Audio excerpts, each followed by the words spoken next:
রাজধানীতে তীব্র আকার ধারণ করেছে জ্বালানি তেলের সংকট। বেশিরভাগ পাম্পগুলো বন্ধ থাকায় চরম ভোগান্তিতে সাধারণ মানুষ। যেসব পাম্প খোলা সেগুলোতেও লম্বা লাইন। সকাল থেকেই ঢাকার বিভিন্ন এলাকায় পেট্রোল পাম্পগুলোতে দীর্ঘ সারিতে দাঁড়িয়ে থাকতে দেখা গেছে শত শত মোটরসাইকেল ও অন্যান্য যানবাহনকে। ঘন্টার পর ঘন্টা অপেক্ষার পরেও অনেকেই তেল না পেয়ে হতাশ হয়ে ফিরেছেন। জাতীয় ছুটি হওয়ায় আজ রাজধানীর ফিলিং স্টেশনগুলোতে ডিপো থেকে তেল সরবরাহ বন্ধ ছিল, ফলে বেশিরভাগ পাম্পও ছিল বন্ধ।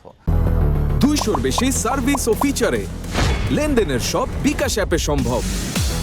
বিজয় সরণির ট্রাস্ট ফিলিং স্টেশনে 8 থেকে 12টা পর্যন্ত তেল সরবরাহ বন্ধ থাকলেও ছিল দীর্ঘ লাইন।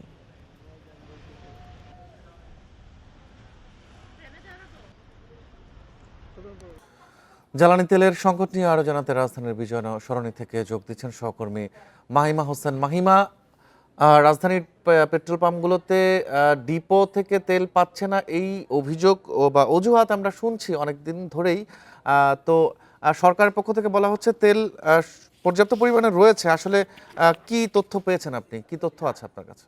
জি, আমি এই মুহূর্তে রয়েছে রাজধানী বিজয় সরণি ট্রাস্ট ফিলিং স্টেশনে। যেমনটি আমি আগে সংবাদেও বলছিলাম, এখনও কিন্তু অনেক দীর্ঘ লাইনেই কিন্তু সকলকে তেল নিতে হচ্ছে এবং আশেপাশে যেই তেলের পাম্পগুলো রয়েছে সেগুলো কিন্তু আজ যেহেতু ছুটি, অর্থাৎ জাতীয় ছুটি, ফলে কিন্তু বন্ধ রয়েছে। তবে এই যে বিজয় সরণির যে ট্রাস্ট ফিলিং স্টেশনটি রয়েছে, এখানে কিন্তু যে লাইন তা কিন্তু বেশ দীর্ঘ এবং অনেক সকাল থেকে 8টা থেকে 9টা পর্যন্ত এখানে কিন্তু তেল সরবরাহ বন্ধ ছিল। ফলে দেখা গিয়েছে যে অনেকেই রয়েছেন গ্রাহকরা কিন্তু সকাল থেকে এসে লাইনে দাঁড়িয়ে এখানে তারা তেল নিচ্ছেন তাদের যানবাহনের জন্য। আসলে যে মধ্যপ্রাচ্যে যে যুদ্ধের জেরে যে একটা অনিশ্চয়তা তৈরি হয়েছে বিশ্ববাজারে, ফলে কিন্তু আমাদের দেশেও দেখা গিয়েছে যে জ্বালানি তেলের সংকটটা কিন্তু এখনও অবধি কয়েক সপ্তাহ পেরিয়ে গেলেও কিন্তু কাটিয়ে ওঠা সম্ভব হয়নি। আরেকটা বিষয়টি জানিয়ে রাখি, আজ কিন্তু যেহেতু আজকে সরকারি ছুটি এবং জাতীয় ছুটি, ফলে দেখা গিয়েছে কিন্তু যে তেলের ডিপো থেকে কিন্তু পাম্পগুলোতে তেল সরবরাহ বন্ধ ছিল, ফলে কিন্তু বেশিরভাগ পাম্পই আজকে বন্ধ। তবে এই পাম্পটি, অর্থাৎ বিজয় সরণির এই পাম্পটি কিন্তু খোলা রয়েছে, ফলে এই পাম্পে কিন্তু অনেক মানুষই রয়েছেন এবং তারা হচ্ছে সকাল থেকেই, যেমন আমি বলছিলাম, যে সকাল থেকে লাইনে দাঁড়িয়ে তারা তেল সরবরাহ করছেন।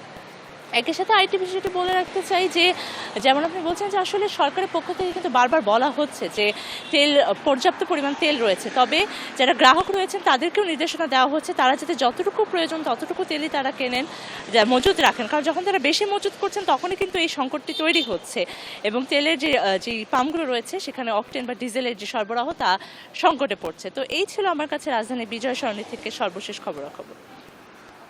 সহকর্মী মাহিমা হোসেন জানাচ্ছিলেন তেল সংকট নিয়ে রাজধানীর তেজগাঁ থেকে।